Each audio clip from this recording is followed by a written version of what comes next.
여러분, 안녕하세요. 모대의 문법입니다. 오늘 여러분과 함께 배울 내용은요, 문장의 성분 중에 관형어에 대해서 함께 배워보도록 하겠습니다.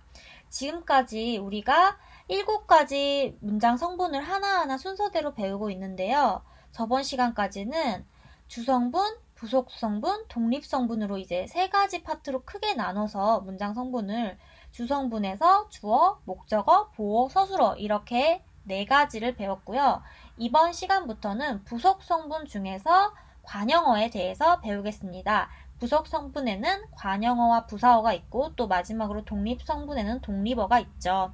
이렇게 하나의 성분을 배우면서도 여러분들이 전체적인 문장 성분의 체계를 가지고 지금 어떤 부분을 어떤 파트를 배우고 있구나 이런 거를 큰 틀에서 꼭 그려보는 연습을 하시면 좋겠습니다.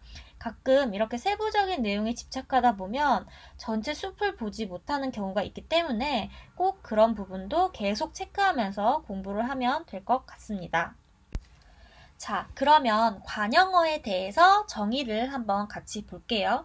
관형어는 바로 이것인데요. 가장 중요한 건 체언이라는 성분을 꼭 기억을 해주셔야 됩니다. 체언으로 된 주어, 목적어 같은 문장 성분 앞에 붙어서 그것을 꾸며주는 말을 바로 관형어라고 합니다. 자, 그러면 혹시 체언에 대해서 한번 더 복습을 해볼까요? 체언은 어디서 나왔냐면 품사에서 기능에 따른 분류를 했죠.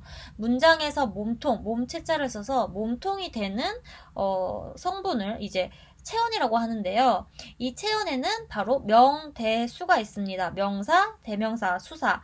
체언이 뭔지 잘 모르겠다 하시는 분들은 다시 품사 부분을 공부를 하고 문장을 하셔야 합니다. 품사가 먼저 단어의 기본 정보가 되고 그것을 이해를 제대로 해야 문장 성분이 훨씬 쉬워지기 때문에 이 체언의 특성도 이번에 같이 복습을 하시기 바랍니다. 그래서 관형어는요, 항상 뒤에 뭐가 오냐면 체언이 옵니다. 자, 그리고 꾸며주는 거예요. 자, 꾸며준다 했을 때 뒤에 문장을 수식해준다 이렇게 똑같이 생각을 하면 되는데 이제 헷갈리는 부분이 바로 관형어와 부사어의 구분입니다. 왜냐하면 관형어, 부사어 둘 다 문장에서는 수의적 성분이란 필수적인 성분이 아니라 언제든지 생략 가능한 성분, 그러니까 꼭 쓰지 않아도 되는 성분을 얘기를 하는데 이게 수의적 성분이기 때문에 가끔씩 이게 관형어인지 부사어인지 헷갈리는 거예요. 문장에서 거기를 생략을 해봐도 둘 다 말이 되기 때문에. 자, 그러면 관형어와 부사어를 구별하는 방법을 한번 같이 봐볼게요. 자, 관형어와 부사어 구별하기라고 화면을 보시면 첫 번째와 두 번째, 2가지 방법이 있습니다. 첫째는 방금 말했듯이 관형어는 반드시 뒤에 무엇이 온다? 체언이 와야 합니다.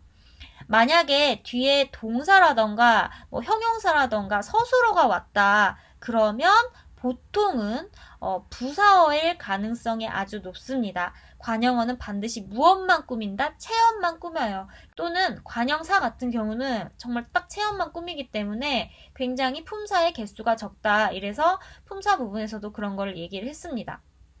그 다음에 두 번째는요. 부사어는 자리 바꿈이 굉장히 자유로워요. 그래서 문장부사 같은 경우는 문장이 앞에 가도 되고 뒤에 가도 되고 성분부사는 뒤에 성분을 꾸미긴 하지만 보통 접속부사라던가 문장부사와 같은 경우는 굉장히 자리 바꿈이 이제 비교적 수월한데 관형어는 반드시 뒤에 체언이 와야 되기 때문에 문장의 그 순서가 정해져 있습니다. 그래서 관형어는 자리 바꿈이 불가능하다. 그래서 자리를 막 옮겨보는데 말이 안 돼. 그러면 이 경우는 관형어구나 라고 생각을 하시면 됩니다. 이 관형어와 부사어를 구별하는 문제가 많이 나오고 또 이런 거를 잘 구별을 해야 부속성분의 각각의 관형어와 부사어의 특징에 대해서 알 수 있기 때문에 반드시 이 부분을 체크를 하고 넘어가시기 바랍니다.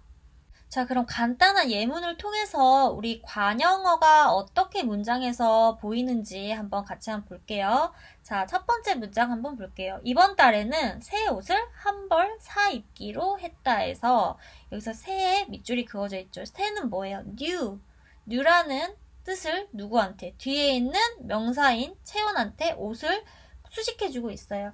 그래서 이제 이 새가 이 문장에서는 관형어로 쓰인다. 이렇게 볼 수가 있고 그 다음에 두 번째 문장 볼게요. 우리는 그 사람이 시를 좋아했다라고 했을 때 이 그 사람이 뒤에 있는 뭐를 꾸며요? 시를 꾸미죠. 근데 뭐가 붙어 있어요? 조사에 의가 붙어 있죠. 자, 그래서 이렇게 체언 뒤에 조사 의가 붙어서 이걸 관형격 조사라고 하죠. 뒤에 있는 체언을 다시 수식할 수 있습니다. 이때도 그 사람이는 관형어로 이제 해석을 할 수가 있고요. 자, 그 다음 마지막 문장 볼게요. 그 훌륭하던 건물이 다 타서 새까만 숫덩이가 되었다라고 얘기를 하는데, 자, 훌륭하다이죠. 그 다음에 새까맣다예요. 그런데 여기서는 우리가 형용사가 관형사형 어미가 붙으면, 은이나 르이나 이런 것이 붙으면 지금 여기서는 형용사이지만 관형어의 기능을 하고 있는 겁니다. 이 부분은 뒤에 또 이제 예문을 통해서 다시 한번 자세히 설명을 해드릴게요. 그래서 훌륭하더니 무엇을 체언? 건물을. 그 다음에 새까만은 무엇을 체언? 숫덩이를 꾸미고 있기 때문에 여기서도 훌륭하던과 새까만이 관형어가 되는 겁니다. 자, 그럼 제가 관형어는 생략이 가능한 수의적 성분, 부속 성분이라고 했죠. 자, 그러면은 이 밑줄 친 관형어를 한번 생략을 해볼게요. 이번 달에는 옷을 한 벌 사 입기로 했다.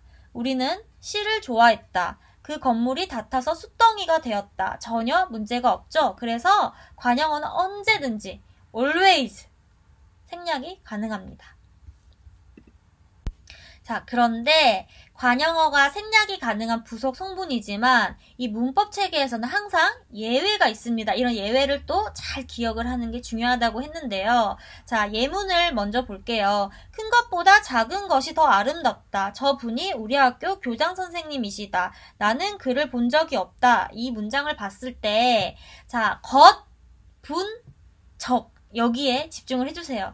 제가 품사를 공부를 할 때 명사 부분에서 의존명사에 대해서 설명을 했었는데요. 이 의존명사의 특징이 말 그대로 의존하는 명사잖아요. 자, 그러면 이 명사가 원래 자립적인 단어인데 의존을 해야 된다는 건 반드시 그 앞에 뭐가 와야 된다? 관형어가 와야 된다라는 내용을 배웠어요. 자, 그래서 우리가 앞에서 품사를 제대로 배운 사람들은 문장 공부를 하면 할수록 너무 쉬운 거예요. 왜냐면 다 앞에서 한 번쯤 언급하고 다시 들어온 거기 때문에요. 그래서 이 명사 중에서도 의존명사는 반드시 앞에 관형어가 있어야 되고 이러한 관형어는 생략될 수 있다 없다? 없죠. 의존명사를 위해서라도 반드시 필요하기 때문에 생략되면 안 됩니다. 그래서 큰 것보다 작은 것이 아름답다, 더 아름답다라고 했을 때 큰과 작은은 뒤에 있는 것을 꾸미고 있고 이것들은 생략이 불가능하죠. 자, 저분이라고 했을 때도 마찬가지예요. 분을 꾸미고 있죠. 그 다음에 그를 본 적이 없다도 그를 본이라는 성분이 뭐를? 적을 꾸미고 있어요. 자, 그래서 이런 문장을 보시면 것보다 것이 더 아름답다. 분이 우리 학교 교장 선생님이시다. 나는 적이 없다라는 문장은 굉장히 어색하고 비문이 됩니다. 그래서 여기서 알 수 있는 것, 관형어는 부속 성분이다. 생략이 가능하다. 하지만 의존명사 앞에서는 생략이 불가능하다. 이렇게 꼭 기억을 하고 넘어가시면 됩니다. 오늘 수업은 여기까지고요. 다음 시간에 다시 만나요. 좋아요와 구독 눌러주세요. 안녕.